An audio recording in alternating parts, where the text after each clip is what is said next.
Okay, and we are live. So we are a little bit early. I apologize about that for anyone who's joining in right at 7:30. You missed a full minute of us talking about nonsense.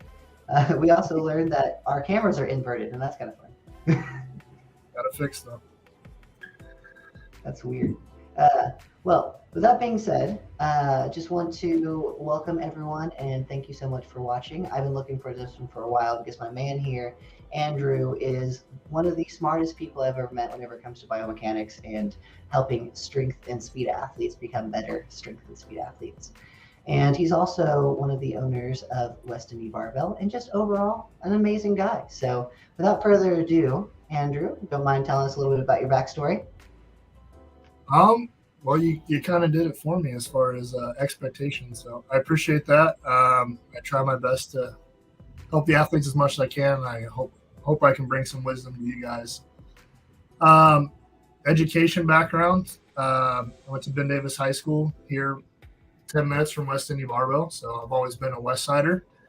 And then went to Adrian College, and I got a degree in business and exercise physiology. Um, my sports background, um, literally everything. So tennis, soccer, baseball, lacrosse, and most importantly, hockey. I centered my life around hockey since I was 6 or 7 years old. That's all I could think about and care about was playing hockey. And by the time I was a senior in high school, that's all I played. All thing I cared about was playing hockey. Ended up getting the opportunity to play in college, and then a short career after that. And um, yeah, just I dedicated my life since I was six to that, and ended up getting to play at a high level and had a ton of fun with it. Other than that, I I've actually learned a lot about hockey from this man. And if anyone knows me, they know that I am the sports illiterate and I actually understand the sport now. So that's saying something. awesome. Yeah, I just got back into it recently. I took, I don't know, close to 10 years of not watching it. And I'm back finally to watching it. And it's been a blast to like bring all my friends and enjoy the playoffs, especially right now. It's a big time. That is absolutely awesome. So I've actually wanted to ask you this for a while. I forgot to send you this as a pre-question. But what was it that got you into hockey? Like why was hockey the go-to for you? This is gonna be the most like uh, I don't know, redneck thing you could talk. I don't know. I'm not like a super redneck, but we went to a game and I think I was 5 or 6, and we were sitting close to the glass. We went to the ice. That was the big thing. You could sit really close for like $20. And I saw this giant hit in front of me, and the guys got up like tussling, and it was just like that moment. I was like, "This is what I need to do forever. I need to play this sport." It just literally happened from a random night going to a game to somebody getting absolutely laid out in front of me and going, "That's what I need to do." So it was that one experience, and my dad said, "Play roller hockey for a year because it's expensive, and it was really expensive for us.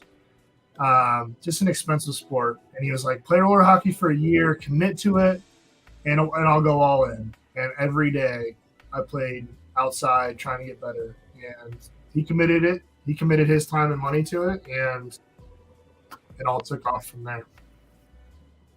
That's absolutely awesome. I didn't even know that story, so it's really cool.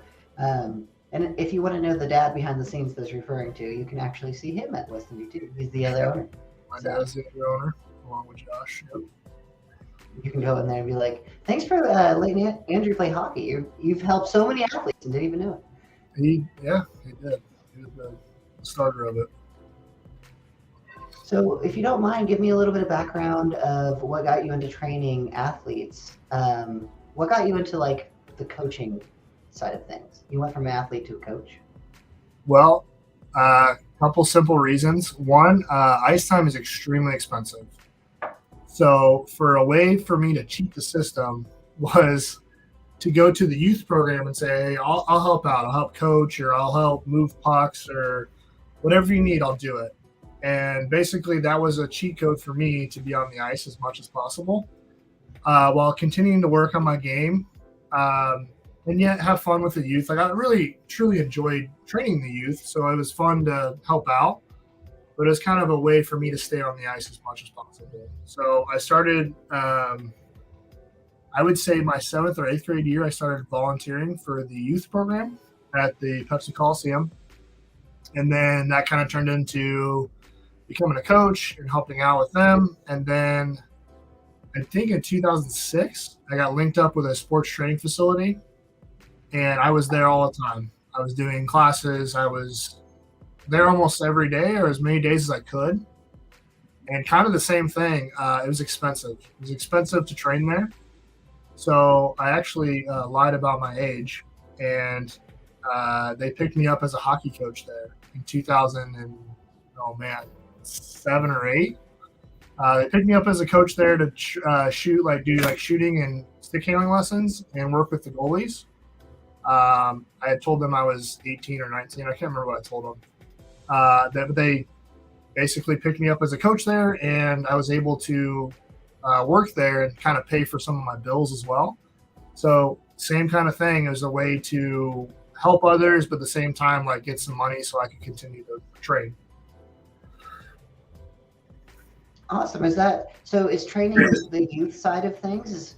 For those of you who don't know, like currently Andrew specializes in helping like high school level and along that age group athletes perform better.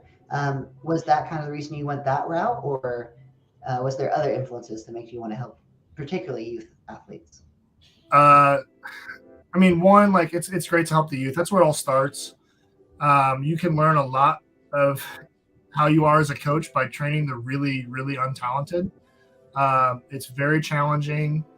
It takes a lot of patience, and I did that for almost 10 years.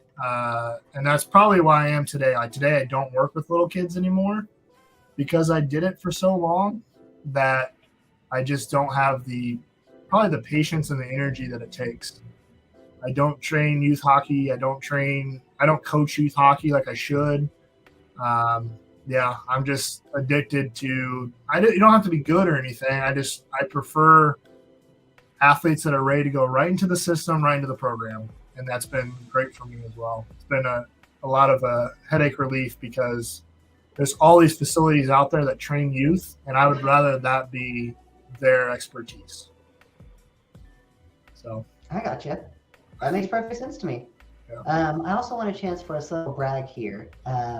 So Andrew may or may not have just coached a climbing competitor who made it onto the Olympic team. So would you mind giving us a little bit of feedback on that? Because I think that's freaking awesome. You're literally an Olympic coach.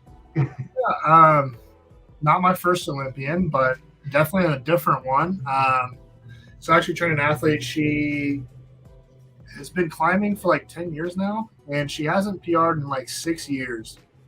And within the first month of us working together, she hit all-time PRs, and she's been PRing since, which is really crazy to make a good athlete better. That's not the hardest thing ever, but to make a really skilled athlete that's hit similar numbers year in, year out better is very challenging. My first Olympian was, 2010 or 11, and then I had a Paralympian in the last Olympics. He won 2 gold medals and a silver. So I've had a few Olympians all on the track side, but this is my first climber, and she's terrific to work with, and she'll be representing the U.S. team here at the next Olympics. She is pretty awesome too. Her name is Piper. You can see her jersey hanging up at West Indy whenever you get a chance to go visit. So you mentioned that most of your Olympic athletes have been track and field, which is kind of what you specialize in. What was it about running and speed?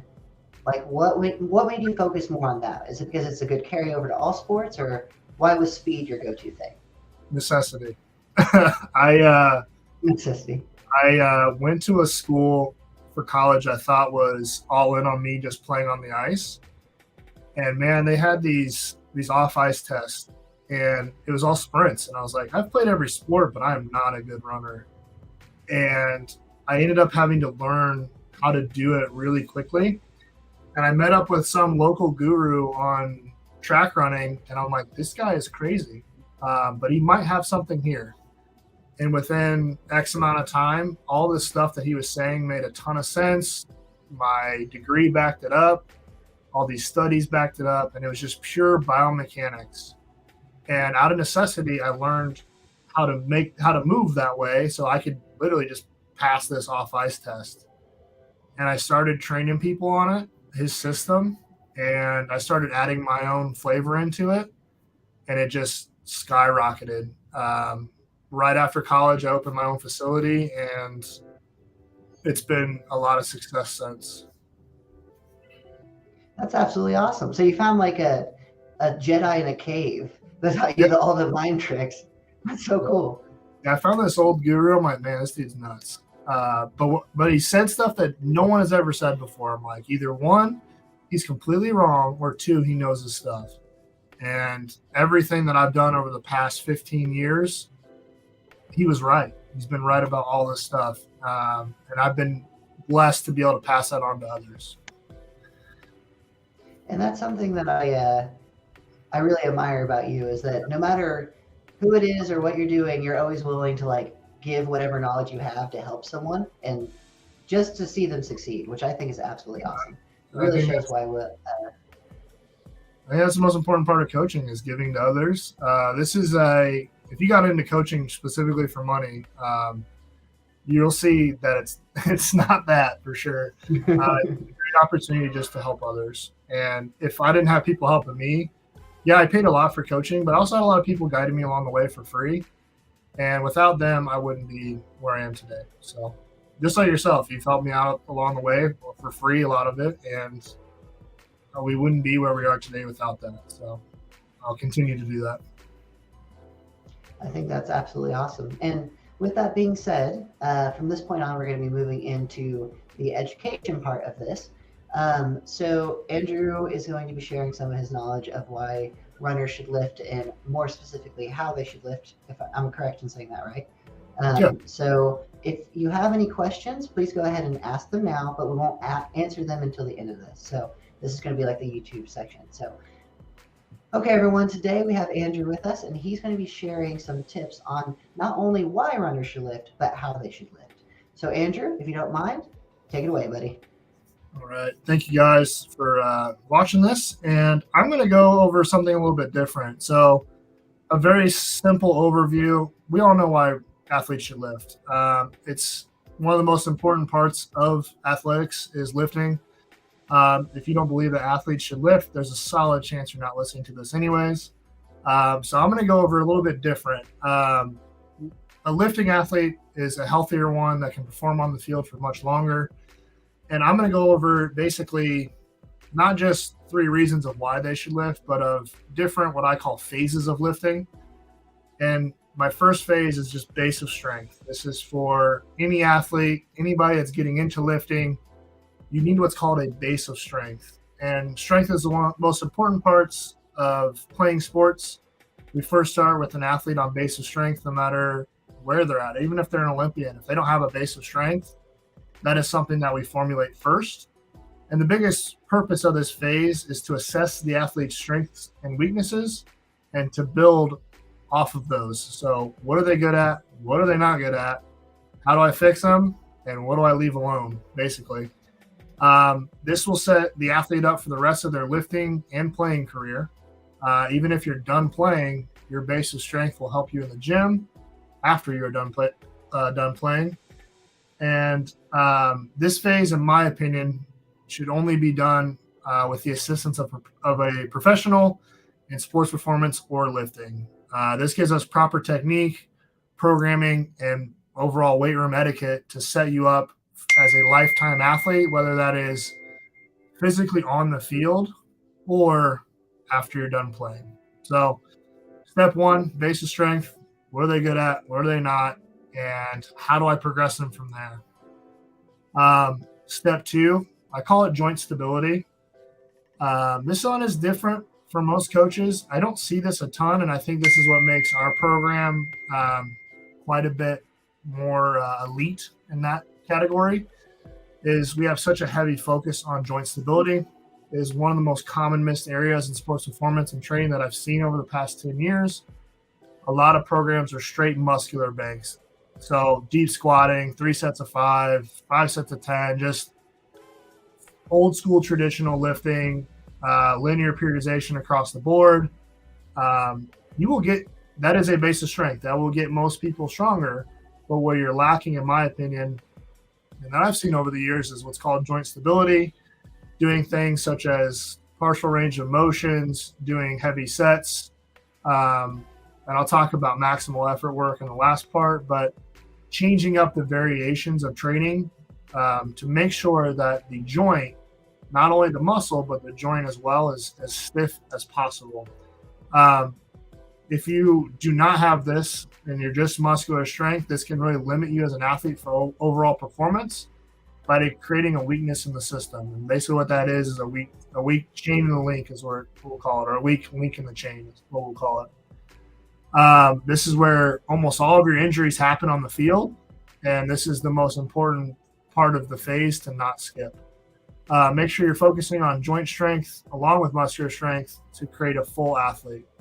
And a lot of times we'll see that on the field is an athlete will be really, really strong, but if their joints can't handle the strength, that's when we see those big ACL tears, big muscular tears, career-ending injuries, neck injuries, just stuff that will take an athlete completely out of the sport. And not only that, if you're injured all the time too, you're not going to want to play. So base of strength, good. We now need stability work. And then the last one in phase 3 is what I call maximal effort or proprioception. We'll keep it simple. We'll just call it max effort. And this is kind of that last phase of once you have the body completely under control and it is comfortable moving in different ranges and planes of motion, you can now max effort it. And I think the most important part of athlete training is maximal effort.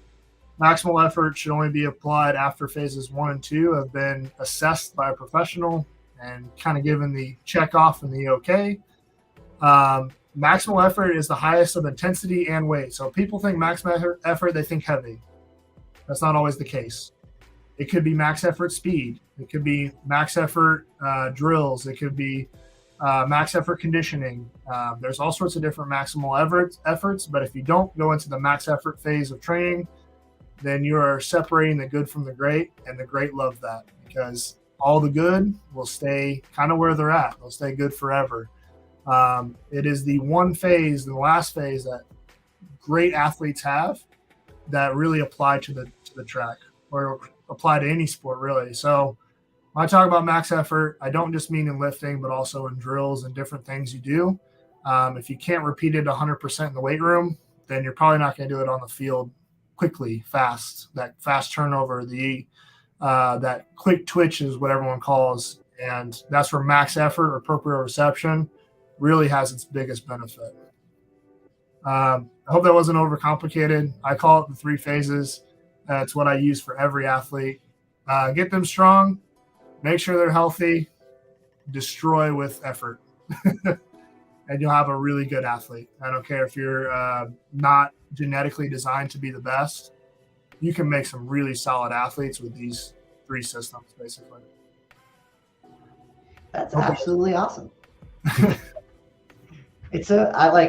I don't know nearly as much as you, and that made perfect sense. I don't do any athletic training, so that's really cool.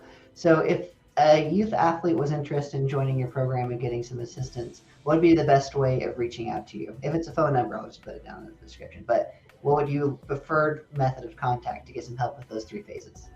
Either the phone number or Instagram. I run all of our Instagram at West Indy Barbell. I have a speed page. I have all sorts of pages, but they all route back to me. So any of those is fine. We have a website too, but Instagram's always recently been the quickest. I know we used to do Twitter and all those other things, but we have a phone number. It all goes to me anyways, but Instagram I'm usually the quickest on. Awesome. Well, there you go. If you need any help with that, future YouTubers, there is how you can get a hold of the man, the myth, the legend, the Andrew. On top of that, we actually did get a question, which was someone who jumped on a little bit late. Heard you talking about sprints, so sprinting or interval work over running from start to finish. So I think the question is asking, should someone do like a sprinting or like time-based circuits or do long distance running? I think that's what they're trying to ask. This is a really simple answer, but if you want to run fast, you do not run for distance. Distance running is great to get you in shape. It is not great to get you fast. You cannot run quickly for long, but you really want to spend most of your effort on speed work. If you want to look at Olympians, you want to look at the best runners, they're doing speed work all the time. And the biggest thing that we're missing as a society this isn't like a societal thing, so don't go there. But people don't race anymore. Back in the day, a lot of people were fast naturally because they raced when they were little. And it's not seen as much anymore. So you will get quicker, the fastest, by beating a time or beating a friend or beating your last time. So if you go out and coach says, go out at 40%, that's incorrect. You need to actually beat a time. And that's how you become fast really quickly. Distance work has almost no application to sprint work and vice versa. Some of your best sprinters are not great distance runners, and some of your greatest distance runners are not great sprinters at an elite level. So I hope that was kind of what they're asking. But if you want to get fast quick, go beat a clock or go beat somebody. And you do that over and over again, you'll become very fast. And to piggyback off of that, knowing a lot of our clientele is more like general population, we still recommend sprinting over long distance running, because long distance running it has the low caloric burn of walking, but the high impact of sprinting, just strong out over a long period of time. So you'll wear your body down faster if you do long distance running than you will do sprinting. Also, just to piggyback off that, if their mechanics are bad, you're now pounding that joint incorrectly for time and time and time and time again. I'll take poor running for 10 seconds over someone doing 5-6 miles. So if you want that joint impact to be a little bit lower and your health rate to be up, go sprint. It's actually funny. Most people quit sprinting after high school, but you can work that in, go for it. It'll make you way faster, way stronger. It'll help your lifts too, I promise. Yeah, if you're a power lifter, you should be sprinting and you should be jumping. That's 100%. That's what powerlifting meet is. It's a sprint. It is maximal effort for 9 lifts. It is not a jog. It is a sprint. So you'll know if you've been in one of those meets. I also wanted to give you a chance to put a little shameless plug in here for your partnership with Bells of Steel. So that'd be great. You are the Bells of Steel guy. So I can't remember your exact title of Bells of Steel. You're like the lead distributor or something? I'm head of all U.S. operations for Bells of Steel. And basically what that means is if there's any issues in the U.S., you come yell at me. Is kind of what that boils down to if there's any problems. I also do head of sales. I'm head of customer service, pretty much everything. And it's been a great partnership for us in the gym. Took my gym to the next level. And basically, we sell anything from kettlebells to commercial grade benches and everything in between. My gym is completely full of it. DH is full of their equipment. I love the brand. It's been great for my family. It's been great for business. If you guys need anything, feel free to hit me or Josh up. We'll sell you stuff at a really, really good price for really good quality. I can't thank Bells enough for their partnership and DH for their partnership. You guys have been great for us. So there you have it. If you need to start implementing some of the fun stuff that Andrew was talking about and how runners should actually lift and do strength training, and you need the equipment to do it at home, he can help with that too. Literally one-man stuff. Yes. Have a bitch at home. Love it. Oh, hi, Tammy. Tammy is one of our diehard members here at DH, and she just bought your Buzzsaw. Is it the Buzzsaw bench? Yeah, that's an awesome bench. Thank you, Tammy. I know you guys have been good to us as well, Tammy, and the whole crew up there has been awesome. So always love being out there when we are. Well, I am looking forward to seeing you guys here in August. If you guys want to meet him in person, the man, the myth, the legend, you can see him at DH or visit him at West Indy Barbell. Do you have anything else you want to add before we hop off here? No, go sprint. Go sprint, everyone. You'll be an athlete. I mean, you'd be surprised even if you're lifting. Go have fun. Go be an athlete again. Even if you're never been an athlete, go be one. Go have fun with it. It's a life changer for sure. Go play tag. No one plays tag anymore. You'll sprint, you'll duck, you'll dodge. Go play tag. You'll beat up on your kids on the playground. You need to. Well, thank you so much for joining me today, Andrew. I sincerely appreciate it. Like I said, if anyone wants to get a hold of him for some help, the things this man knows, it blows me away every time I talk to him. So go ahead and check the description below and reach out to him for any of your speed and endurance and everything needs. New boot camp activity, tag, 100% Tammy. But with that being said, good night, everyone, and stay dedicated. Thank you, man.